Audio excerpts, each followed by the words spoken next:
오늘을 함께하며 여러분의 내일을 응원합니다. 성공예감 이대호입니다.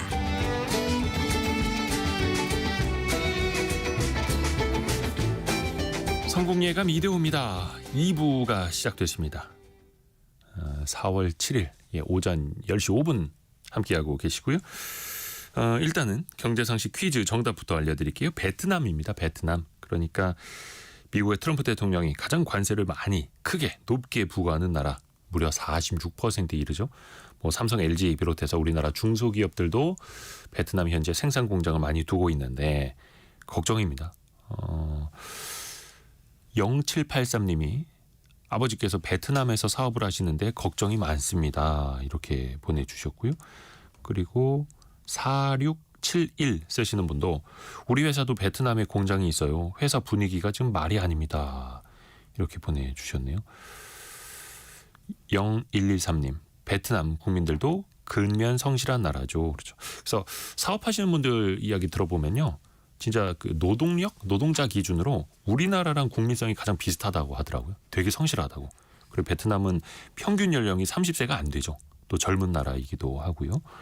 8848님 20명 안에 들어라 얍 하면서 베트남 보내주셨네요. 오늘 저희가 20분께 커피 쿠폰을 좀 평소보다 좀 많이 쏟아보니까요. 8848님도 축하드립니다. 김혜진님 근데 베트남은 미국과 협상을 시도하고 있지 않나요? 이렇게 보내주셨네요.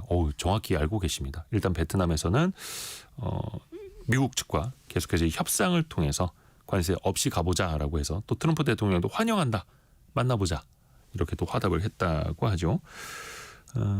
오늘 2842님 주변에 벚꽃 등 봄꽃이 활짝 피어서 봄이 왔는데 주식은 혹독한 겨울이네요. 그야말로 출래불사춘이네요. 이렇게 보내주셨는데요. 오늘 증시 상황 다시 한번 보면 코스피는 5% 내린 2340, 코스닥은 4.36% 내린 657, 원달러 환율은 1469원으로 한 7, 8원 정도 또 튀고 있고요. 종목별로는 삼성전자가 4.5%, 하이닉스가 7%, 현대차가 5.5%, 대형주들도 속절없이 떨어지고 있습니다. 메리츠금융지주도 6% 빠지고 있고요. 아이고 지난주만 격동의 한 주였는 줄 알았는데 이번 주도 이렇습니다. 참고로 일본 증시는 아까 한 낙폭이 8% 이상 다르기도 했었고요. 어떻게 봐야 될까요? 특히 이분의 조언이 또 필요한 날이네요. 개미스쿨 시간입니다. 프리즘 투자자문 홍춘욱 대표와 함께합니다. 안녕하세요. 네, 안녕하세요. 오늘 출연하시러 이렇게 오시는 길이 좀 마음이 무거우시겠습니다. 예, 잠이 안 오더라고요. 월요일 날 나가서 무슨 얘기를 해야 되나. 그리고 미국 그 S&P 500 선물 퓨처스 있잖아요. 네. 봤더니 오늘 또 아시아 시장에서 한 3, 4% 빠지더라고요. 그래서 그러게요. 뭐 멈추질 않는다는 거죠, 아직은 하락이. 네, 일단 그 또 트럼프 대통령이 그 나는 절대 그 나의 정책을 취소하지 않을 거라고 또 X에 올리셨잖아요. 이대로 갈 거다. 예, 그 트루스 뭐 네, 소셜. 트루스 소셜. 예. 예, 거기다 그렇게 또 지난 간밤에 또 계속 올리시더라고요. 파월 의장 욕도 좀 많이 하고 그걸 보면서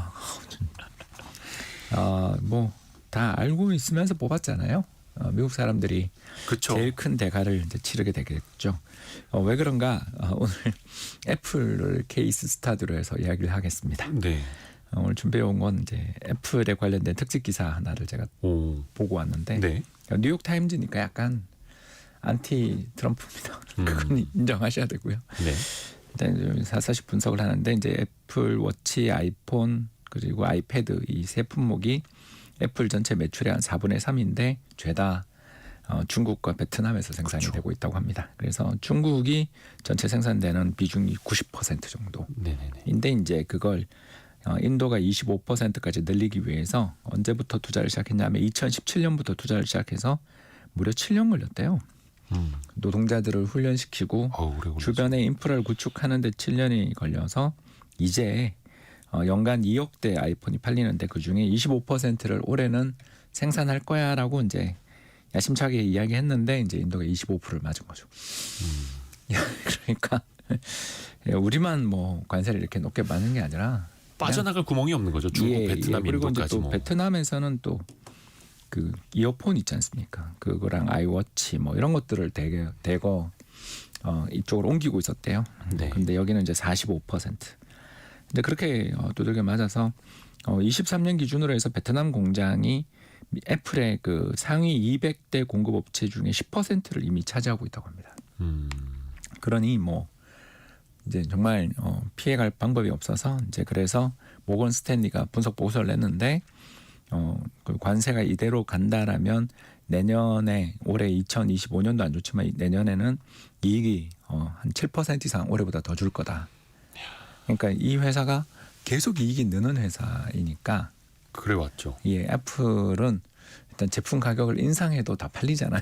네. 그래서 예전에 뭐 저희들 3GS 사고 할 때 70만 원, 80만 원에 사고 하던 게 네. 100만 원 넘은 지 오래됐고 이제 그 이상으로 계속 가지 않습니까? 이런 식으로 쭉쭉 가고 있는 제품 가격을 인상하더라도 아무 문제가 없이 팔리는 브랜드 제품이었던 아이폰 가격이 이제 내년에는 최첨단 기준 제품 기준으로 250만 원에서 300만 원 정도에 도달할 거라는 게 이제 이런 분석들의 요지가 되겠고요. 이게 가격을 이렇게 인상하니 매출이 둔화돼 마진이 준다라는 게 분석의 요지가 되겠습니다.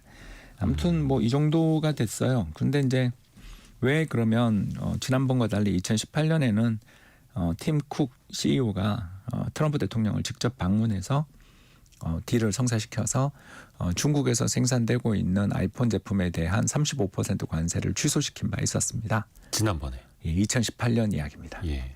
그래서 이번에도 취임 전에 팀 쿡 CEO가 뭐 마라라고 리조트 가서 트럼프를 만났네 뭐 이야기 많이 나왔었잖아요. 55억 불 규모 투자였고요. 예. 그걸 했는데도 이렇게 된 이유는 2019년 트럼프 대통령이 자신의 치적을 칭찬하면서 방문했던 그 텍사스 오스틴에 있는 맥북 공장이 있습니다. 네네네. 이제 거기서 애플이 생산하는 노트북은 여기서 생산을 하는데 네. 이 공장이 잦은 가동 중단을 겪으면서 팀 쿡 CEO가 더 이상 국내 투자, 미국 내 투자를 갖다가 그렇게 서두르지 않고 해외, 아까 특히 인도 투자를 그렇게 적극적으로 한 이유가 일단 텍사스 공장 자체에 이 교대 인력을 구할 수가 없었다고 합니다. 왜냐하면 교대 근무가 끝난 후 일부 근로자가 퇴사를 해버리는 할러데이, 먼데이 뭐 이런 거 들어보셨죠? 그래서 금요일 날 술 많이 먹고 월요일 안 나오는 그런 일들이 일단 어마어마하게 많았고. 그러니까 제조업체 입장에서 보면은 중국, 베트남, 인도에다 생산 기지 놓는 것보다 미국에다 공장 차리면 생산성도 안 좋아지고 일부 공장 높고. 기준으로 15배 정도 비용이 든다고 합니다. 아이고야. 그래서 가장 중요한 게 뭐였냐면 맞춤형 나사가 필요한데 이제 잘 풀리지 않는 나사가 필요한 이 나사를 구할 수가 없었다고 합니다. 미국에서는. 미국 내에 공장이 다 없어져서 결국은 이제 이걸 또 해외에서 수입해 와야 되는데 지금 중국산 제품에 대한 미국의 가중 평균 관세율이 63%로 추정되거든요. 네. 왜냐하면 이번에 이제 34% 전에 이미 30%를 부과하고 있었잖아요. 그래서 누적돼서 관세율이 평균 63%라고 합니다. 63%인 관세를 갖고 있기 때문에 도저히 어쩔 수가 없어서 이제 중국도 안 되고 하면 다른 나라에서 가져오고 공장을 새로 차리는 문제가 있었다고 해요. 네. 마지막 문제는 교육을 시키는데 시간이 엄청나게 오래 걸렸다고 합니다. 그렇죠. 예, 그래서 이제 얼마 전 나온 미국의 고용 보고서를 보시면 이제 3월달 고용 보고서가 나왔어요. 왜냐하면 이 3월달 고용 보고서가 중요한 이유는 트럼프 대통령 취임한 다음에 고용 변화잖아요. 네. 예, 그래서 이제 3월달 고용 보고서가 정말 중요한데 제조업에서 발생했던 그 고용 증가가 딱 1,000명이었습니다. 그리고 2월에 8,000명이었는데 3월엔 1,000명으로 줄었고 특히 그 자동차 산업을 중심으로 해서 해고가 대규모로 있었다고 합니다. 그래서 전체 한 달 동안 그 3월 한 달 동안 신규 고용자가 22만 8천 명이었는데 제조업에서는 고용이 거의 늘지 않았다라는 것을 시사하는 거고요. 그러니까 이제 트럼프 입장에서는 제조업 공장 많이 들고 들어와라, 일자리 많이 늘리겠다라고 하지만 그건 장기적으로 그렇게 될지언정 단기적으로는 기업들이 너무 힘들고 어렵고 불확실하다 보니까 고용을 안 늘린다는 거죠. 그리고 이제 눈치 보고 있는 거죠. 이거 어떻게 해야 되나? 이 일을 어떻게 해야 되나? 그리고 이제 현금을 끌어당기는. 그래서 미국도 똑같은 일들이 벌어졌다라는 게 이 분석 보고서의 요지가 되겠고요. 일단 버티고 보자, 기다리고 보자. 그리고 뭐 이대로 가겠어? 이거 도저히 말이 안 돼. 이렇게 이야기를 하고 있다라는 거죠. 그래서 애플처럼 돈도 많고 세계 시가총액 1위 기업이잖아요. 네. 돈도 많은 데다가 그리고 글로벌 공급망 관리도 세계에서 제일 잘하는 회사고 사실 애플 아이폰이나 우리 아이패드 또는 에어팟이 뭐 이렇게 심각한 오류 일으켰다는 이야기 들은 적 없지 않습니까?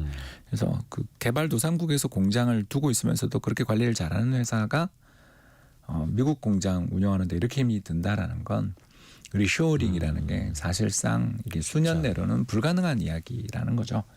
그런데도 이제 트럼프 대통령은 소셜 미디어에 그렇게 나는 절대 물러서지 않는다라는 말을 올리셔서 이제 선물 가격까지 지금 폭락을 시키고 있는 중이니까. 참고로 애플 같은 경우에도 지금 시간외 거래에서 4.7% 더 빠지고 있고 지난 금요일에도 한 7% 빠졌었는데 거의 주당 $250 넘었던 260달러 근처까지 갔던 애플이 지금 시간외 거래에서 179달러대까지. 예, 그래서 뭐 이거에 가장 직접적 영향을 받는 회사들이 벌써 떠오르셨을 거예요. 예, 나이키랑 룰루레몬입니다. 많이 빠졌죠. 예, 이게 이제 다 생산 공장들이 베트남, 인도네시아에 있거든요. 예. 근데 인도네시아도 이번에도 25% 맞아서 그래서 피할 구멍이 안 보입니다. 예, 그래서 이제 그 아무래도 이걸 만들어내려면 뭐 방법이 없는 상황이라고 합니다. 그래서 이번에 이제 또 분석가의 말에 따르면 그 이제 미국 분석가죠. 그래서 베트남에서 티셔츠를 만들면 개당 들어가게 되는 공임이 $2다. 네. 그런데 미국의 웨스트 버지니아에서 이걸 만들면 $20다. 10배. 자, 그런데 관세 50% 40% 부과한다고 해서 당신 같으면 베트남에서 수입 안 하겠냐? 10배 생산비가 드는 것보다 차라리 관세 50% 올라가는 게 낫다. 그래서 이제 우리도 뭐 해외에서 수입되는 제품들 볼 때 명품이라고 하는 데조차 자국 생산이 거의 줄어들고 있는 걸 다 봤잖아요. 그렇죠, 그렇죠. 그래서 뭐 저희들 기준으로 해서 영국에서 특히 유명한 브랜드 같은 경우에 그 영국 메이드 인 UK는 잘 없고 루마니아가 되게 많고 또는 뭐 인도네시아도 있는 거 봤고 중국도 봤잖아요. 네. 그런 것처럼 명품조차 이 생산 비용을 도저히 감당을 못하고 또 품질 관리도 사실상 어려워지면서 왜냐하면 나이든 명장님들이 후계자를 키우지 못하시니까 차례대로 은퇴를 하고 있는 그런 상황에서 해외로 나가는 판인데 대부분의 소비재 품목들은 결국 가격 경쟁이 치열한데 그 가격 경쟁을 이겨낼 수 있겠냐라는 그런 비판을 하고 있습니다만 일단 현재로서는 트럼프 대통령이 물러서지 않고 있기 때문에 현재로서는 지금 답이 없는 그런 상황이 돼서 투자자들이 패닉에 빠진 그런 상황이라고 볼 수 있겠고요. 그러면 이 패닉이 언제 끝나냐? 네. 이제 이게 이제 다들 관심이 많으실 텐데 그렇죠. 일거일족에 좀 끝나기 어려운 여건입니다. 왜 그러냐? 바로 작년 11월과 12월 2달 동안 미국의 레버리지 투자가 1천억 불 증가했습니다. 이게 이제 뭐냐 이렇게 물으시는 분들이 많을 텐데요. 돈 빌려 투자하시는 비투를 뜻합니다. 미국 주식을 신용융자로 샀거나 그리고 주식담보대출 그리고 이제 선물 거래들을 위해서 증거금을 활용한 여러 가지 거래들 파생 거래에 따른 증거금들 이런 것들 다 복합적으로 녹아 있다고 보시면 되겠고요. 네. 이게 이제 7천억 불이었는데 지난해 10월 말이 7천억 불 정도 그러니까 우리나라 돈으로 얼마입니까? 그거 이제 미국 시장 전체. 예, 이렇게 거기였는데 그게 8,900억 불까지 한 달 만에 그래서 그게 이제 1월에 고점을 치고 2월부터 지금 줄기 시작했거든요. 근데 급격히 줄어들고 있습니다. 근데 그게 이제 주가가 빠져서도 있겠습니다만 청산을 당해서 그럴 수도 있는 예, 그걸 거고. 마진콜이라고 이제 부르는데요. 주가가 떨어지고. 예, 지금 마진콜 당하고 있는 것으로 보입니다. 그래서 일부 이제 모멘텀 플레이어들, 이제 저희들이 뭐냐면 앞으로 가격이 더 오를 거라고 믿고 투자하는 분들을 모멘텀 플레이어라고 부르고 반대편에는 워런 버핏 같은 딥밸류 플레이어라고 이렇게 양쪽의 집단이 금융시장에 존재합니다. 네. 그 딥밸류는 주가가 아주 싼 가격에 도달했을 때만 매수를 하고 아니면 현금 들고 있는 걸 전혀 겁내지 않는 사람들을 밸류 플레이어 또는 가치 투자자 이렇게 부르는데 시장 대부분의 투자자들은 모멘텀 플레이어들이죠. 왜냐하면 소문이 되고 바이럴이 된 종목들 그러니까 그렇죠. 구글 트렌드에 스파이크가 나는 기업들을 사서 수익을 내는 게 많은 투자자들의 어떤 패턴이지 않습니까? 네. 그런 면에서 작년 11월 대선 이후에 어마어마한 돈들이 이제 테슬라를 비롯한 일부 주도 종목에 뛰어들었다가 지금 청산당하는 중인데 문제가 이제 이런 청산이 벌어지게 때 그 이전에 있었던 레버리지의 증가분보다 더 많이 줄어드는 게 일반적입니다. 왜냐하면 이제 10월에 돈을 빌린 분도 청산당하고 9월에 돈을 빌린 분도 청산을 당해야 대충 끝나는 거죠. 그렇죠. 갑자기 무섭죠. 예, 그래서 언제부터 이게 이제 급격한 증가가 있었냐면 아까 제가 잠깐 설명드린 것처럼 작년 10월, 11월부터 대규모 청산 증가가 있었기 때문에 그때 수준으로 레버리지 증가했던 것이 줄어들기 위해서는 약 6천억 불 정도까지, 그러니까 현재 시장에서 2천억 불에서 2,500억 불 정도가 더 청산을 당해야 끝난다라는 이야기가 되는 거고요. 이제 그 레벨이 될 때 주가가 얼마냐가 이제 중요한데 그때가 이제 다 그 S&P 기준으로 5천 미치였습니다.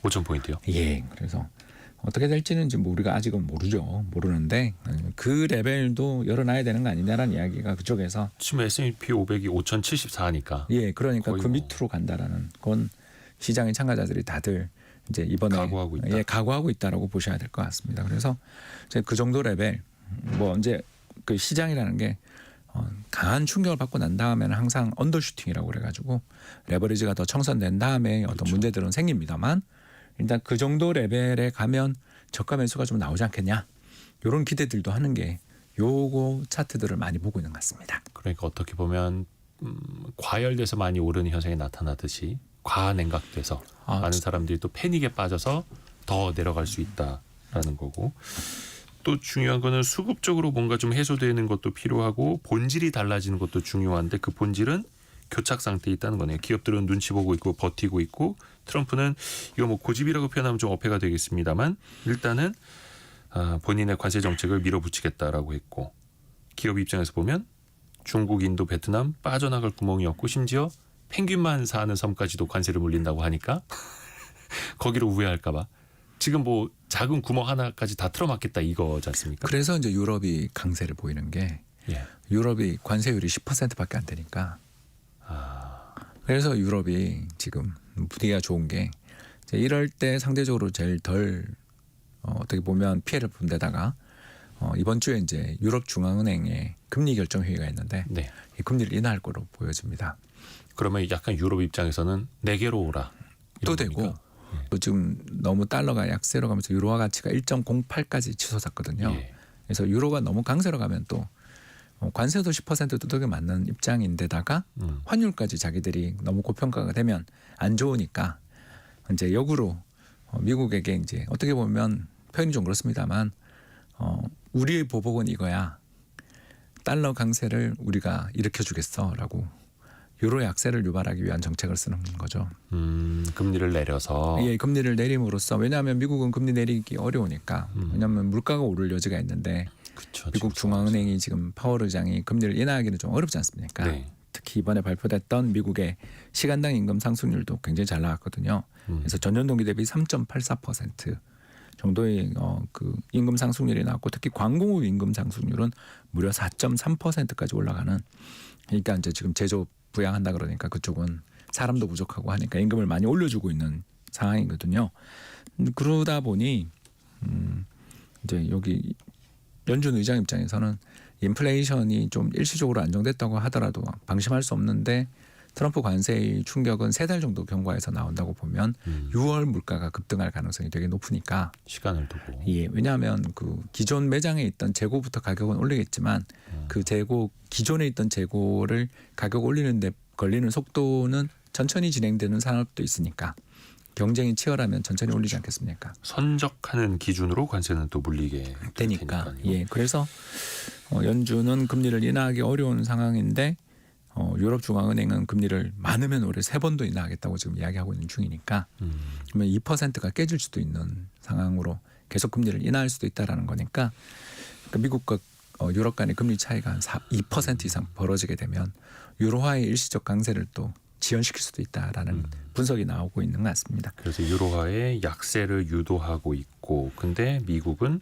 물가 걱정 때문에 당장은 금리를 내리기 힘들고, 그래서 유로존 입장에서 보면은 미국에 수출할 때 우리가 조금이라도 방어를 하려면 우리 통화를 좀 약세로 가져가야 해. 예, 유로화 약세를 일으키는 게 경기 부양 정책이 되니까요. 그렇죠. 근데 최근에 보면 그 WTI라고 하는 서부 텍사스산 중진류, 이제 미국 쪽에서 많이 소비가 되는 게 오늘 새벽에 한 $60 밑으로 내려갔더라고요. 그러면은 약간 이것도 이제 산업의 기초제가 되는 거니까 미국 경기 침체 우려까지도 어떻게 보면 이제 반영하는 가격으로 가는 것 아니겠습니까? 근데 또 이게 돌고 돌아보면 시차를 두고 미국의 물가에 좀 안정적인 또 요인은 또 될 수 있을 테고요. 맞습니다. 이게 유일한 호재입니다. 아, 유일한 호재. 예, 지금 미국 경제 입장에서 볼 때, 예. 그러니까 지금 믿을 때는 미 연준밖에 없거든요. 왜냐하면 트럼프 대통령이 이렇게까지 고집을 피운다면, 예. 솔직히 뭐 이게 시장이라는 게 다 공포에 휩싸일 가능성이 되게 높지 않습니까?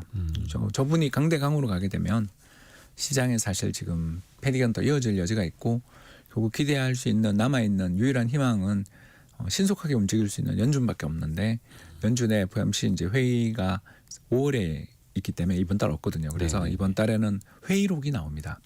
이번 주. 그래서 그 회의록이 이제 정말 희망의 투자자들이 가지고 있는 희망의 끈이고, 그 회의록 앞두고 국제 유가가 좀 많이 빠져주면, 그러니까 미국의 가스 가격이 많이 빠져주면 연준 입장에서도 립 서비스라도 해줄 수 있는 상황이 아니냐. 아, 물가 상황이 안정되고 있다. 그러니까 그 회의록이 그때 했던 이야기를 다 적는 게 아니고, 그때 했던 이야기를 초록을 모아서, 속기록을 모아서 거기서 연준 멤버들이 우리 그 회의한 다음에 보름 지나서 어떤 변화가 있었지 하고서 수정을 하거든요.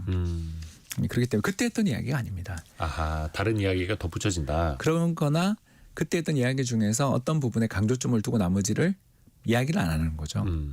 그게 회의록의 특성이고, 또 그 연준의 커뮤니케이션 방법인 그렇죠, 거죠. 그런 면에서 이제 유일하게 남아있는 희망은 지금 이번 주에 남아있는 희망은 FOMC 의사록에서 금융시장의 상황에 대해서 면밀하게 관찰하고 있고 신속하게 유동성을 공급할 준비가 돼 있다 정도의 립스였으면 나와도 지금 주가가 너무 많이 빠져 있기 때문에 충분히 반등할 여지는 있다라고 볼 수 있습니다. 근데 지난주에 파월 의장이 그 발언한 내용을 보면 시장에 좀 충격이 되지 않았습니까? 예를 들어서 그 관세 영향이 예상보다 클 수 있다. 그리고 인플레이션 상승 유발할 수 있다. 이렇게 하면서 뭔가 파월 의장도 이것 때문에 당장 금리는 못 내리겠는데 나도 걱정돼. 이런 뉘앙스를 풍겼고요. 이제 그거는 근데 그 뒤 금요일 주가가 대폭락했지 않습니까? 나스닥이 나스닥도 그렇고, 특히 S&P가 5% 이상 빠진 거는 코로나 팬데믹 이후 처음이지 않습니까? 그것도 이틀 연속. 예, 그 정도로 시장 가격이 폭락하고 만일 오늘 밤까지 그런 폭락세가 사실 3일 연속 이어지는 경우는 거의 드물거든요. 근데 이제 만일 3일 연속 폭락이 이어진다라면 이건 이제 대침체 이후에 처음이 되거든요. 그 2008년 이후 처음이거든요. 예. 이제 이 정도의 폭락이 연속해서 이어지는 건 거의 있을 수가 없는 일인데, 왜냐하면 저가 매수하는 사람들이 나오기 때문에. 그런데 그거조차 잡아먹는 손절이 나온다라는 걸 뜻하니까, 네. 그때는 트럼프 행정부도 말이 바뀔 가능성도 있지만, 일단 파월 의장 입장에서는 금융시장이 패닉에 질려서 시스템 위기로 가는 걸 막아야 된다라는 그런 책무를 갖고 계시기 때문에, 그 부분에서 유가만 뭐 예를 들어서 50불대에 안착된다 그러면 트럼프 행정부가 일단 행동하기 전에 연준이 립 서비스라도 해줄 여지는 있지 않냐, 애써 가져보는 희망의 끈이라고 할 수 있겠습니다. 그러니까 트럼프 대통령은 한가롭게 막 골프 치면서 뭐 괜찮다. 표정 관리 중이시죠. 지금 뭐 부자 될 수 있는 기회다 뭐 이런 얘기하고 있지만, 또 파월의 대응은 또 다를 수 있다라는 거. 근데 최근에 보면 이제 미국채 10년물 기준으로 3.9%대까지 떨어졌더라고요. 그러니까 이게 어떻게 보면 금리 인하할 가능성이 높아질 거야라는 시장의 기대 혹은 예상이 또 반영되는 것 아닐까요? 그리고 2년물 국고금리는 3.7까지 갔습니다. 2년물은 더 짧은 거. 그러니까 그게 이제 뭐냐면 향후 2년간 정책금리에 대한 기대값이라고 보시면 됩니다. 그러니까 지금 현재 4.5인데 네네네. 향후 2년 평균 금리를 3.7 이하로 본다라는 건 올해만 금리 3번, 내년도 3번 이렇게 해야 그 평균이 되는 거 아니겠습니까? 네. 그러니까 공격적 금리 인하를 단행할 것이라는 기대가 채권 시장에서는 굉장히 높아져 있는 상황이고, 빠르면 5월에 금리 인하가 있지 않겠냐라고 이제 채권 시장은 기대하고 있는 중이라고 볼 수 있습니다. 그래서 파월 의장님 입장에서는 3월에 그렇게 좀 이렇게 공격적인 그 FOMC 의사록이 되게 매파적이었지 않습니까? 네. 3월이 네. 인플레이션 이야기 계속 해버리고 막 그랬지 않습니까? 그런 것들을 말을 바꾸려면 5월에 금리 인하로 바로 돌아서려면 중간에 이야기할 수 있는 기회는 회의록밖에 없으니까 회의록을 좀 기대하는 사람들이 있는 것 같습니다. 지금 이제 다른 나라들도 그래서 미국의 그 관세 전쟁에 어떻게 대응할 것인가. 오늘 경제상식 퀴즈 정답이었던 베트남 같은 경우에는 이제 협상하는 쪽으로 방향을 잡았고, 유럽은 맞대응하는 쪽으로 방향을 잡은 것 같은데요. 또 유성환 님이 이런 질문 올려주셨어요. 독일 같은 경우에는 미국 중앙은행에 있는 금도 뺄 거라고 하던데요. 그럼 금값도 폭락하는 것 아닌가요? 뭐 이렇게 보내주셨는데요. 그러니까 유럽 입장에서는 미국 못 믿겠다. 네. 거의 계속 이렇게 나오는 거죠. 사실 유럽이 옳은 판단을 한 거 있는 거죠. 유럽이 옳은 판단을 하고 있다. 예, 이제 트럼프 4년에 중요한 신호가 세 가지가 있었잖아요. 첫 번째가 우크라이나 대통령을 모욕 줘서 쫓아낸 거. 예.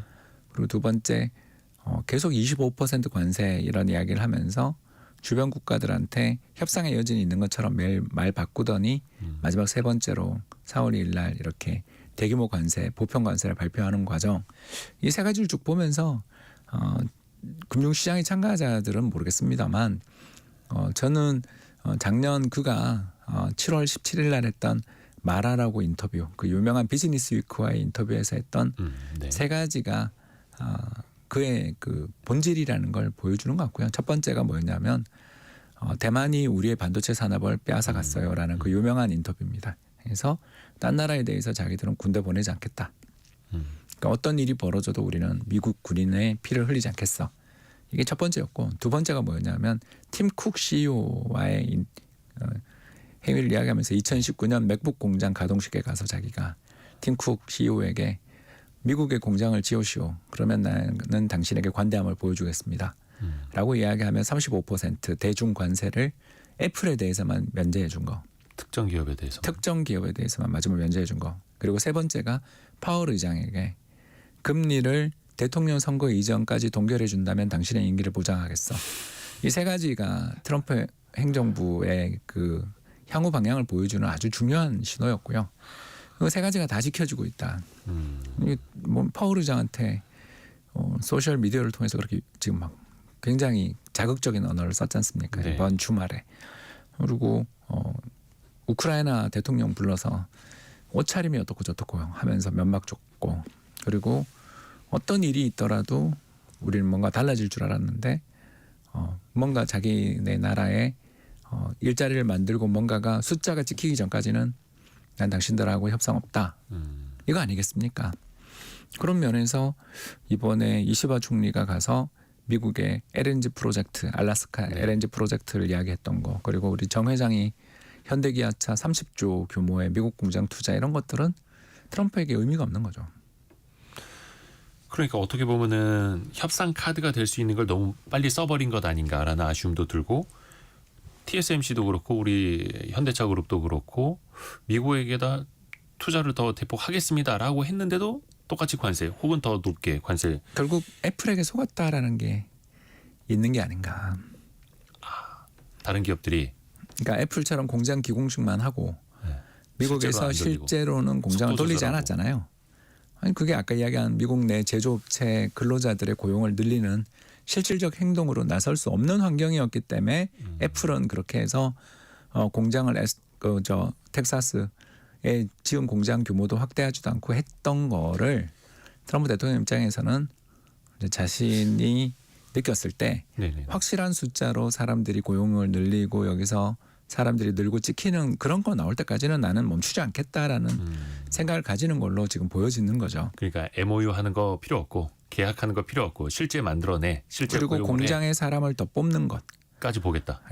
라고 보면 이 임기 중에는 안 되는 일이잖아요. 현대차 같은 경우에도 투자 31조 원이 완료되는 게 2028년 아닙니까? 그럴 수밖에 없는 게 공장 설비라는 게 우리나라에서 가야 되는 것도 있지만 이번에 그 유튜브 보니까 이번에 이제 완공된 조지아 공장 관련 유튜브를 제가 한번 봤는데 사람이 안 보이더라고요. 거의 뭐 로봇으로 만들고. 예, 그리고 특히 그 보스턴 다이나믹스에서 나온 강아지 모양 로봇 있지 않습니까? 그것만 보이더라고요. 그것도 돌아다니고 있고. 그러니까 이건 뭘 의미하냐 하면 미국에서 인건비 문제 때문에 사람 그렇게 많이 쓰는 공장은 현대차가 30조 아니라 40조를 짓더라도 사람을 뽑는 거는 공장을 지을 때뿐이지 짓고 난 다음에 그렇게 많은 공장이 필요하냐, 죄송합니다, 노동자가 필요하냐에 대한 의문을 보여준 거고 어느 기업이든 그런 거죠. 그거에 대해서 트럼프 대통령은 사람을 일단 고용해서 월급 주는 거 볼 때까지는 난 안 믿어를 보여주는 여러 가지 신호가 나오고 있는 것 같아요. 그러니 유럽은 옳게 판단을 했죠. 어떻게 해야 되겠어요? 간단하죠. 미국이랑 뭐 협상해봐야 소용도 없고 저 사람은 바뀌지 않으니까 그렇다면 우리가 자체 국방, 그리고 더 나가서 미국이 트럼프와 파월 사이의 갈등으로 인해 금리를 인하하지 못할 때 우리가 더 공격적으로 금리를 인하해서 유로화의 약세를 유발함으로써 관세 부과한 거에 대해서 언제든지 우리는 환율로 상대를 하자. 상쇄해 가자. 상쇄해 가자. 그렇죠. 상대도 할 수 있고 상쇄할 수도 있고. 그리고 또 그 관세를 두들겨 맞은 나라들과 연대하자. 그 연대 이야기는 좀 뒷부분에 좀 시간이 많이 걸릴 것 같으니까 이야기를 따로 여쭤볼게요. 근데 일단 그 기업들 입장에서 보면 최소한 3, 4년, 4, 5년 투자를 해서 공장을 짓는다 하더라도 공장 완공할 때 되면 트럼프는 퇴임한 이후일 테고 그 사이에 관세는 뭐 20, 30%, 40% 가까이 계속 물어야 하고 답이 없으니 계속해서 맞대응으로 가는 게 차라리 유럽처럼 하는 게 더 나은 대응일 수도 있는 거고요. 그리고 중국도 그렇게 한 거죠. 34% 바로 보복 관세를 부과한 게. 하고. 와, 그러니까 이게 무역으로 먹고 사는 우리나라 입장에서는 최악으로 갈 수도 있는 거고요. 저희가 라디오 정보센터 갔다 와서 이 이야기 계속해서 이어가 보겠습니다. 라디오 정보센터 다녀오시죠. 오늘 코스피가 미국발 관세 전쟁 여파로 4% 이상 폭락하면서 2,300선대로 밀리고 있습니다. 오전 한때 매도 호가를 5분 동안 정지시키는 사이드카도 발동됐습니다. 김병환 금융위원장은 오늘 오전 5대 금융주주 회장 등과 함께 금융상황 점검회의를 열고 미국의 관세 부과로 어려움을 겪을 기업에 적시에 자금을 공급해달라고 당부했습니다. 암보험 계약 체결 당시 1차성 암이 확인되는 경우 최초 발생한 부위를 기준으로 분류해 보험금을 지급한다는 약관을 설명하지 않았다면 이를 적용할 수 없다는 대법원 판결이 나왔습니다. 오늘 오전 9시 28분쯤 전남 여수시 원래동에 위치한 한국동서발전 호남화력에서 불이 나 화학구조대와 소방관 등이 출동해 진화 작업을 벌이고 있습니다. 지금까지 라디오 정보센터 뉴스 정한나였습니다. 프리즘 투자자문의 홍춘욱 대표와 개미스쿨 시간 이어갑니다. 현재 코스피는 4.28%, 코스닥은 3.45% 빠진 상황 이어지고 있고요. 외신을 보니까 그런 기사 나왔더라고요. 오히려 미국의 관세 덕분에 중국이 웃고 있다. 유럽연합을 비롯해서 다른 나라들이 오히려 중국과 같이 뭉칠 수도 있다. 같이 연대해서 대응할 수 있다. 이런 이야기 나오더라고요. 네, 이코노미스트 기사인데요. 예. 네, 뭐 일리 있는 주장입니다만, 제가 봤을 때는 희망 사항에 불과하다. 네, 이제 그렇게 보고 있습니다. 왜 희망 사항에 불과한가? 이유를 좀 설명을 드리자면, 예. 일단 중국의 경제가 수출 비중이 되게 큰 것처럼 우리는 다 밖에서 봅니다. 그러나 경제 규모 자체가 20조 달러 가까이 되기 때문에. 네. 그래서 한때 최고조에 달했을 때 이제 대미 수출이 8천억 불에 불과했고요. 그래서 5% 정도, GDP 5% 정도였고요. 결국 이제 중국도 내수가 중요한 나라. 예, 내수가 중요한 나라인데 그 내수 시장이 지금 붕괴 중이기 때문이죠. 바로 얼마 전 발표됐던 2월 중국의 소비자 물가 상승률이 예상 밖의 급락세를 보이면서 디플레이션이 지금 1년 7개월째 이어지고 있는 중입니다. 막 부양을 하려고 해도 살아나질 않는. 예, 디플레이션이 발생하는 또 그 이유는 2022년 4월 상하이 봉쇄 이후에 만 3년째 주택 가격이 계속 폭락 중이기 때문입니다. 그러니까 물가가 하락하는 현상이 만 3년째 이어지는. 그러니까 주택 가격이 폭락이 만 3년 그리고 그 소비자 물가 하락은 1년 반 정도 이어지고 있는 중인데 문제는 이제 그게 더 작년 가을에 있었던 주식시장을 폭등시켰던 그 경기 부양 정책 발표 이후에도 물가가 오르지 않는. 이거는 이제 뭐 때문이냐 하면 바로 글로벌 경제가 2022년 우크라이나 전쟁 때문에 굉장히 힘들었을 때 네. 상하이 봉쇄를 단행함으로써 근로자들, 소비자들의 가계 저축의 여력을 다 고갈시켜 버렸죠. 네. 왜냐하면 그 갇힌 채로 거의 100일을 지냈습니다. 이제 그 과정에서 또 하나 더 있었던 게 공동 부유 정책을 펼치면서 디디 추싱의 뉴욕 증시 상장 포기 그리고 엔트그룹의 지분율 변화 같은 일들이 벌어지면서 네. 중국에서 이제 부자들의 대탈출이 시작됐죠. 네. 네, 이제 이것들이 여러 가지 복합적인 영향을 미치면서 주택 가격의 폭락을 일으키고 근데 문제는 중국은 우리도 그렇습니다만 주택 보급률은 우리보다 좀 많이 높습니다만 전체 자산에서 차지하는 주택 비율이 80%에 달하는 그러니까 그냥 집으로 만들어진 나라거든요. 그러니까 집값 떨어지면 어쩔 수 없이 이제 소비를 줄여야 하는. 그리고 론투밸류 주택담보 인정 비율이 또 85% 이상입니다. 우리가 LTV라고 하는 거. 예, 그게 우리는 40%거든요. 네. 그래서 우리는 2022년 글로벌 경기가 나빠졌을 때 일시적인 주택가격 하락으로 막아내고 그러니까 지방 부동산은 아직도 회복 안 된 지역이 좀 있습니다만 그렇다 하더라도 전국 평균 주택가격은 그래도 플러스지 않습니까? 네. 근데 중국은 그걸 못 이뤄낸 상태에서 이번 관세 부과를 맞아서 사실상 이제 63% 관세를 내고 미국에 수출해서 경쟁력 있는 품목은 많지 않겠죠. 네.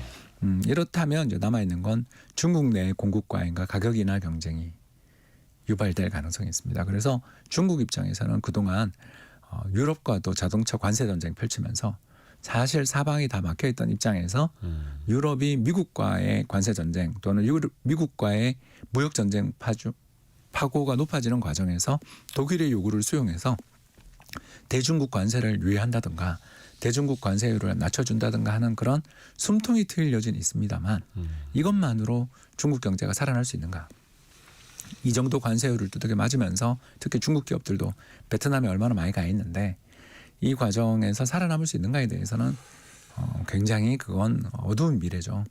그래서 우리도 정말 힘듭니다만 중국은 내수 시장이 거의 90%를 차지하는 시장인데도 거기가 무너지고 있다 보니까 우리나라의 여러 가지 쇼핑 수출, 플랫폼들이 와서 저가 공세를 펼치고 이게 이 가격으로 물건을 파는데도 이익이 나느냐라는 질문을 소비자가 해줄 정도의 가격들이 나오는 이유는 결국 중국 내 파산한 기업들 또는 몰락하고 있는 기업들의 재고 물량이라고 봐야 되는.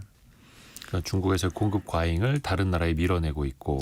그거 시장이 이제 동아시아가 왜냐하면 그 유럽도 이미 관세가 되게 높기 때문에 그래서 동아시아 내에서는 한국과 인도네시아, 태국 시장에서 실제로 중국 상품의 점유율이 굉장히 빠르게 높아지고 있는 중입니다.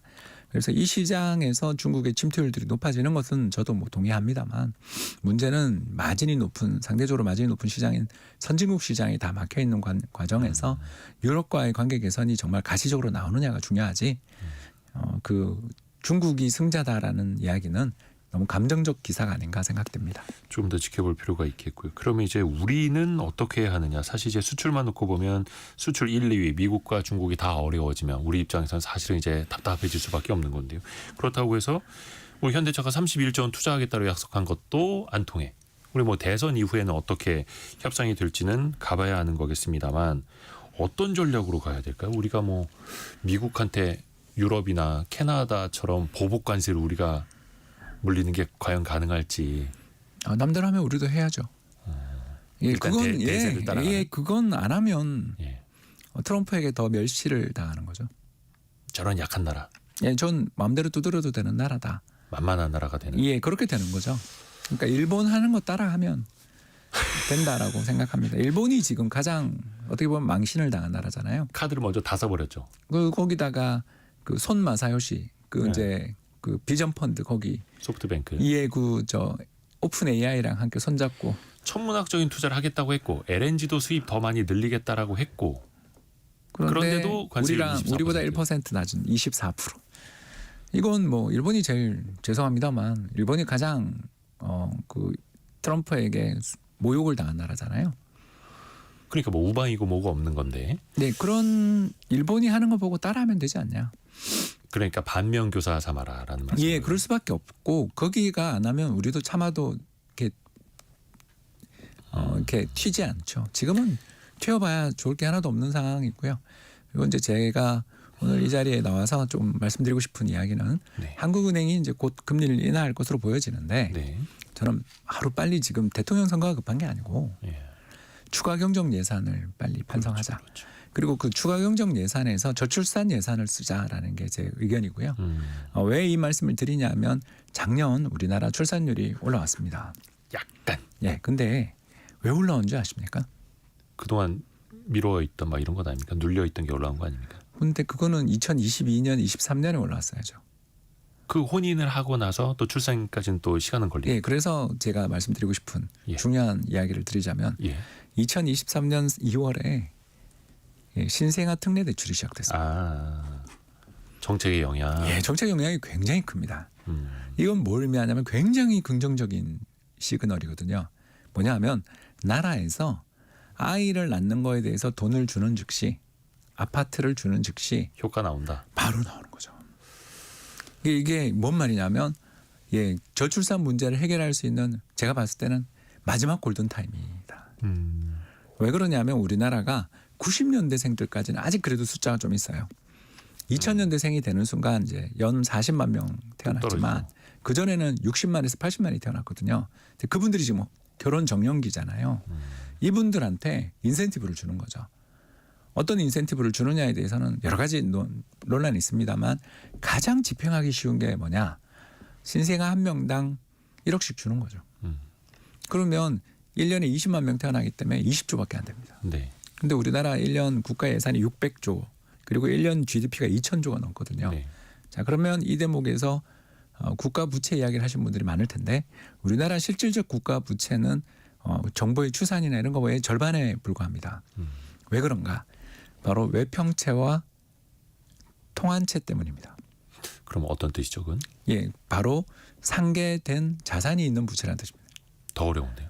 그러니까 외평채로 찍어서 외환보유고를 확충하는 채권이 우리나라 전체 GDP 한 15%에서 12% 사이로 국회 예산정책처가 추정을 하는데 그 돈이 지금 달러에 투자돼 있습니다. 네. 외환보유고니까. 약간 빚처럼 보이지만 한쪽에선 자산인 거죠. 빚이 아닙니다. 그리고 통한채가 뭐냐 하면 우리가 1년에 연 1,000억 불씩 경상흑자가 나서 해외에서 돈이 너무 많이 들어오니까 이게 인플레를 일으킬까 싶어서 한국은행이 물가를 안정시키기 위해서 찍은 채권이 통화안정채권이죠. 그런데 우리나라는 지금 현재 환율이 1,470원인데도 불구하고 디플레 리스크가 굉장히 커지고 있습니다. 왜? 국제유가가 50불대 빠졌죠. 그리고 중국이 디플레를 수출하고 있죠. 해외 수출길이 막힌 한국 내수 수출 기업들이 내수 시장에 더 많은 물건을 내놓을 수밖에 없는 여건이죠. 자, 그런 상황에서 통한채를 그렇게 옛날처럼 많이 찍을 필요가 없죠. 그러면 통화안정채권이라는 건 만기가 짧기 때문에 만기가 됐는데도 리볼빙, 대환, 재발행을 하지 않으면 그로 인한 국가 부채는 줄어들 수밖에 없는 여건이고 이 둘을 합했을 때 대략 GDP 20% 이상이라고 추산을 합니다. 그러면 우리나라 국가 부채가 40~50%다라고 이야기를 하지만 실질적인 국가 부채, 그러니까 정말 우리가 국가 재정에 펑크가 나서 생기는 국가 부채의 부분은 그보다 좀 적을 수도 있는 거죠. 그러면 세계에서 우리보다 재정이 건전한 나라는 노르웨이 정도밖에 없거든요. 선유국. 우리나라는 사실 가계부채, 기업부채 대비 정부 부채 비율이 상당히 우량한 나라죠. 왜냐하면 그 지난 10년 동안 우리나라의 조세 부담률이 10%포인트 올랐기 때문입니다. 우리나라는 역대 정부 어떤 정부를 막론하고 세금 인상하는 것만 신경 쓴 정부를 지난 15년간 겪었거든요. 그래도 뭐 경제 규모가 커지면 자연스럽게 이제 비례해서 세금은 또 늘어나요. 아니요, 조세 부담률. 조세 부담률. 그러니까 GDP 대비 우리나라 조세 부담이 2010년에 20%였는데 지금 30%가 넘습니다. 그러니까 불과 단 이제 이 국제 피교 통계는 2022년이 마지막입니다만 그 같은 시간 12, 13년 만에 나라가 국민으로부터 걷는 세금의 비율이 10%포인트가 오른 거죠. GDP 대비. 왜 이런 증세가 있었냐에 대해서는 이유를 알고 있습니다. 급격한 노령화 문제 때문이죠. 시간 관계상 또 다른 이야기도 해야 되기 때문에 아니요 또 해야 될 이야기가 있어서 일단은 또 긍정적인 반응해 주시는 분들도 계세요. 박현주님 1억 주면 노산도 할 마음이 있습니다. 김진우님 늦둥이를 낳아야 하는 건가요? 물론 이제 젊은 세대 이야기도 들어봐야겠습니다만 일단은 시간 관계상 다른 이야기로 좀 넘어가 보면 일단 증시 6787님 선생님 죽을 맛이네요. 이렇게 장이 안 좋을 때 매도해야 하는지요? 걱정이 너무 많습니다. 이렇게 또 걱정하시는데 지금 시장에서 많이 걱정하시는 분들한테는 또 어떤 이야기 해주실 수 있어요? 저는 지금 사야죠. 왜 사야 되는지 이유는 두 가지입니다. 네. 너무나 당연한 이야기인 게 일단 쌉니다. 주당 순자산 가치라고 하는데요. 기업이 청산했을 때 주주가 받을 돈이 10,000원이라고 하면 지금 드디어 오늘부로 8,000원이 됐습니다. 코스피 기준으로 전체로 봤습니다. 코스닥은 아니고요.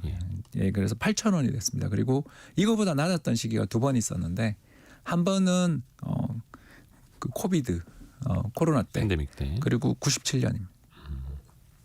그러니까 역사상 세 번째로 싼 가격을 향해 지금 내려가고 있습니다. 물론 그렇기 때문에 그때가 바닥이 만들어진다는 아니겠지만 이 정도 싼 가격으로 사 놓으면 어느 정도 안전마진은 저는 생긴다는 1~2년 거죠. 기다리면 된다. 그리고 두 번째 전 세계에서 주식 투자를 제일 잘하는 데가 어디냐? 연기금입니다. 국민연금. 예, 국민연금부터 전 세계 연기금들은 1월 때 주식을 삽니다. 실제로 지난해 12월부터 올해 3월까지 아직 4월 통계를 못 봤고요. 4개월 동안 지난 4개월 동안 약 8조 원 샀습니다. 국내. 예, 국내 주식을 8조 원 매입했습니다. 어떻게 보면 너무 많이 떨어져서 그렇습니다. 비중 리밸런스. 자체가 낮아졌으니까. 예, 우리나라에서 제일 운용 잘하는 데가 국민연금인데 네. 국민연금 매니저들이 탑 오브 탑 레벨의 국민연금 매니저들이 주식 사고 있을 때 팔면 왠지 불안하지 않습니까?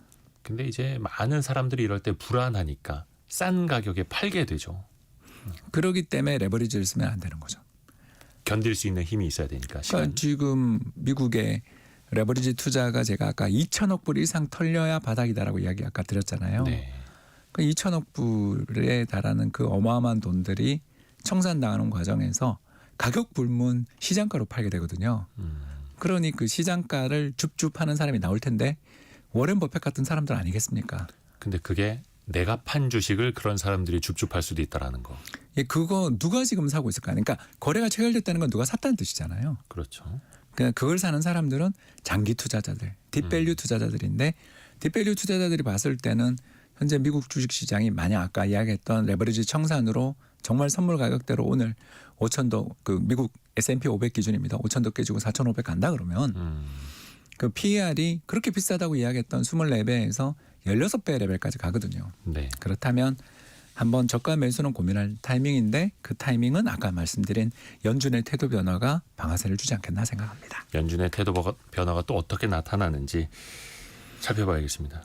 항상 지나고 나서 보면 또 그때가 기회였다라는 것도 우리가 또 뇌리에 있고요. 홍준호 박사님 고맙습니다. 감사합니다. 예, 벌써 마칠 시간입니다. 같이 인사 나누시죠. 매일 아침 9시 5분을 기약하면서요. 성공 예감은 오늘도 여러분을 응원합니다.